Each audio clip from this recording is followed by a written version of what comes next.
नमस्कार, capital TV में आपका स्वागत है। पाकिस्तान में एक हाई वैल्यू टारगेट उसकी मौत हुई है। यह शख्स लश्कर तोयबा और हिंदुस्तान के खिलाफ जिहाद करने वाले ये सईद उसका राइट हैंड माना जाता है। यह आतंकियों का इंटेलिजेंस चीफ कहा जाता है। अचानक से मौत हुई है तो हाहाकार मचा हुआ है। पाकिस्तान में कई सारे लोग कह रहे हैं ये कोई इंडियन रॉ एजेंसी का काम है, तो खैर पाकिस्तानियों को बकने देना चाहिए। सवाल बड़ा है कि उसकी मौत से हिंदुस्तान के खिलाफ ये जो जिहादी संगठन जो ऑपरेशन लॉन्च करते हैं उस पर क्या असर होने वाला है। कश्मीर या पूरे साउथ एशिया में ये इस्लामिक जिहाद के नाम पे जो आतंक चलता है उसमें क्या बदलाव आने वाले हैं। कौन है ये चीमा, कौन है ये शख्स और इसने अब तक कौन कौन से कारनामे किए हैं, ये जानने और समझने के लिए हमारे साथ मेजर जर्नलिस्ट पिसना साहब है। आपका बहुत बहुत स्वागत है। तो एक और निपट गया। बहुत बहुत बढ़िया न्यूज़ है, बहुत अच्छी खबर है। अच्छी खबर है, बहुत अच्छी, मैं बहुत खुश हूँ। कौन है ये चीमा? बहुत बड़ा जहरीला सांप है मनीष। ये नाग है, बहुत खतरनाक आदमी था। अब है कहाँ? हाँ, अब 72 ऊँट के साथ कहीं मॉर्निंग वॉक के लिए गया होगा, पहुँच गया वहाँ पे 72 ऊँटों के साथ मॉर्निंग वॉक में निकला होगा। अभी आफ्टरनून चाय कॉफ़ी पी रहा होगा। ये इतना जहरीला सांप था कि ये इसका मरना ये बहुत बड़ी खुशखबरी है जो लोग को पता नहीं चल रहा है भारतवर्ष में। बहुत बड़ी खुशखबरी है, बताता हूँ। जैसे होता है ना क्राइम की दुनिया में जब पुलिस में रिकॉर्ड्स होता है तो उसका आता है इतिहास शुरू कब हुआ है, क्राइम वर्ल्ड इंटर कब किया। तो इसकी एंट्री हुई जिहाद के क्षेत्र में जब पाकिस्तान CIA के मदद से, अमेरिका के मदद से अफ़गानिस्तान में सोवियत के खिलाफ कार्रवाई कर रहा था। बहुत पुराना चावल है ये तो। बहुत पुराना चावल है। उस समय ये जिहादी के रूप में सोवियत के खिलाफ ये हरकत करता था। अच्छा, तो इसका बैकग्राउंड हो गया। अब इतना ही हाई वैल्यू टारगेट, जैसे आपने शुरू में कहा कि बहुत हाई वैल्यू टारगेट है, एकदम सुपर हाई वैल्यू टारगेट है। ये करता, इसका एक्सपर्टीज क्या है, क्यों इतना खतरनाक है? ये मैप रीडिंग में इसकी निपुणता हासिल है। अब मान लो कि ये मैप से कश्मीर के गलियों, रोडों, जंगलों में कैसे नेविगेट करना है, कैसे हिंदू जम्मू कश्मीर में घुसना है, कहाँ तुमको हेड करना है, जिहादी को ब्रीफ करेगा, कहाँ पे बैठना है, कहाँ जाना है, कहाँ तुमको प्रोटेक्शन मिलेगा, ये सब। जैसे एक शिप सागर में जाता है बिना नेविगेशन के तो भटक जाएगा। नेविगेशन बहुत इंपॉर्टेंट चीज़ है। तो ये मेन नेविगेटर है। ये मेन नेविगेटर और सब डाटा इनपुट देता था कि तुमको ये करना है, वो करना, थाली में परोस को जिहादी को। तो कहने का मतलब ये कि हर ऑपरेशन के पीछे कंट्रोल रूम में बैठने वाला वो शख्स है। एकदम ये ऑपरेशन रूम का सर्वे सर्वा। ये खाली इंटेलिजेंस इनपुट नहीं देता था, पूरा स्ट्रक्चर देता था जिहादी को, तुमको ये करना है। और ये हाफिज सईद का एकदम राइट हैंड है। एकदम राइट हैंड। अब आते हैं, यही अपना हुनूर इसने साबित किया कश्मीर के परिप्रेक्ष्य में। जितने जिहादीज घुसते थे इसके डायरेक्शन पे, गाइडेंस पे घुसते थे। अब आते हैं 2006 में हाफिज सईद इससे कैसे प्रभावित हुआ। हाफिज सईद 2006 में इसको जिम्मेदारी दी कि चलो तुम कुछ ट्रेन में बड़ा हादसा करो। तो बॉम्बे में इसने RDX प्रोक्योर किया, उसको पॉइंट A से पॉइंट B मूव किया, ट्रेन में डाला और ब्लास्ट किया। मुंबई का जो ट्रेन ब्लास्ट, यही है नाग, यही है जहरीला सांप जिसने किया था। यही गटर का कीड़ा, यही है। और तब हाफिज सईद इससे प्रभावित हो गया कि अरे पाकिस्तान से जाके मतलब सब कोऑर्डिनेट करना, RDX मूव करना, पकड़ा नहीं जाना और ब्लास्ट करना और वहां से वापस पाकिस्तान पहुंच जाना। करेक्ट। तो इसने कहा, हाफिज सईद ने कहा कि बेटा एक काम कर, तू इससे भी कुछ बड़ा कर। तो 2008 ताज में जो इंसिडेंट हुआ, जिसमें उसके बाद हेडली के साथ मिलकर पूरा रेकी में माइक्रो लेवल प्लानिंग में मिनट टू मिनट प्लानिंग इसने किया था। यही आदमी है, यही है राक्षस, यही है पापी।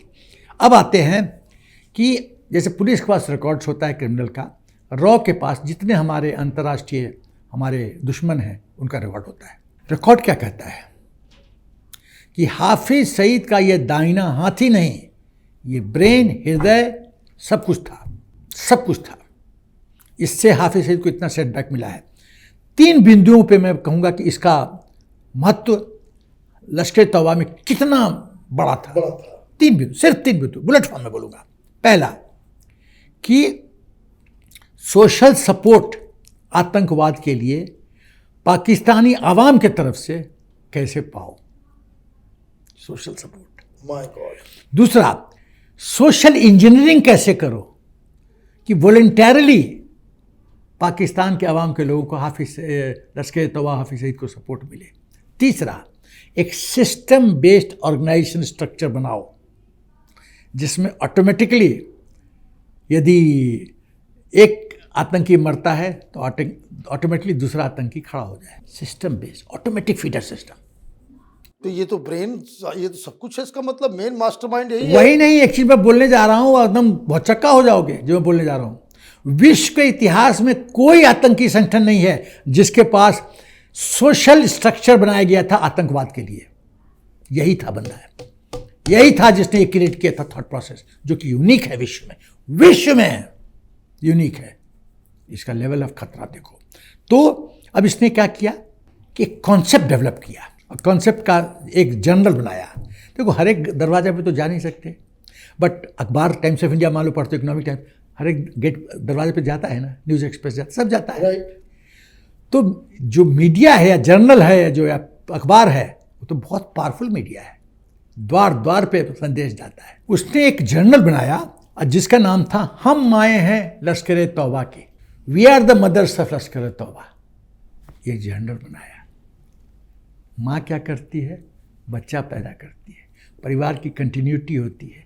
ये जर्नल के माध्यम से जो बोलता है हम माँ हैं लश्कर तौबा के, उसने मदर पैदा किया।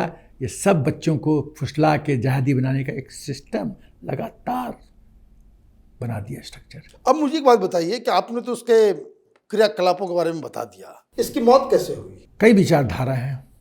कोई कहता है उसको हार्ट अटैक से मारा, कोई कहता है कि उस पर बहुत दबाव डाला गया था, और कोई कहता है कि पाकिस्तान के लोग कहता है कि फ्रेंड्स ऑफ इंडिया, भारत के हितैषी ने ये काम किया है। जिसने भी किया है वह बहुत अच्छा काम किया है, मेरा आशीर्वाद। वो अचानक से निपट गया जी, निपटो गयो। कोई कह रहा गलत इंजेक्शन दे दिया गया। पाकिस्तान कभी एडमिट करता है? कभी एडमिट नहीं करता है। बेनज़ीर को मारा, पाकिस्तान आर्मी ने एडमिट किया कि मैंने मरवाया? नहीं एडमिट।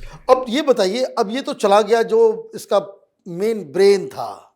अब लश्कर तौबा और वो जो जैसे मोहम्मद और अलग अलग नाम से जो ऑर्गेनाइजेशंस ये जो हाफिज सईद चलाता है, उसका क्या फ्यूचर है, किस तरीके से इसमें तब्दीली आने वाली? यदि सेनापति मर जाए तो तुम कमजोर नहीं हो जाओगे? बिल्कुल कमजोर, बहुत कमजोर। तो विकल्प क्या है? धीरे धीरे ये सच है कि लश्कर तौबा एक कमजोर संस्था होती जा रही है। हाफिज सईद भी कोई अमृत जल पीत के तो नहीं आया है।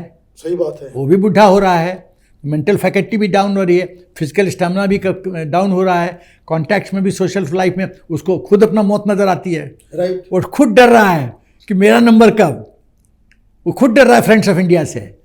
तो एफिशिएंसी डाउन होगी, उसकी जो पोटेंशियल शक्ति है कम होगी। Therefore what next? अगला क्या? हाफिज सईद एक अपना ऐसा 2IC ढूंढेगा, प्रमोट करेगा, उसको बोलेगा कि भैया अब तू संभाल।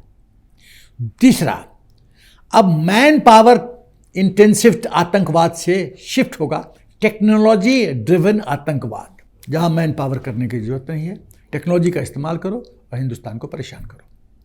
इसमें आएगा चाइना कनेक्शन। चाइना से टेक्नोलॉजी बोरो करेगा, चाइना फ्री देगा। भाई इंडिया के खिलाफ तो बस कुछ भी करने के लिए तैयार है। वो टेक्नोलॉजी देगा और टेक्नोलॉजी बेस्ड आतंकवाद, साइबर क्राइम, टेक्नोलॉजी बेस्ड आतंकवाद एक नया स्वरूप देगा, नया जन्म देगा भारतवर्ष को। इसीलिए अब हमको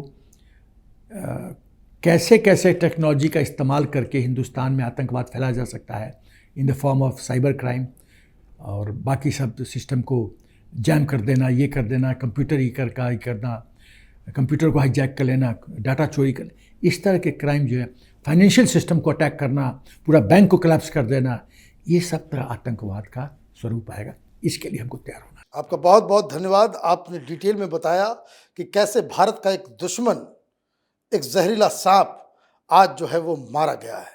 आपका बहुत बहुत धन्यवाद। अगर आपको ये वीडियो पसंद आया तो आप इसे लाइक करें, शेयर करें और कैपिटल टीवी को सब्सक्राइब करें। धन्यवाद।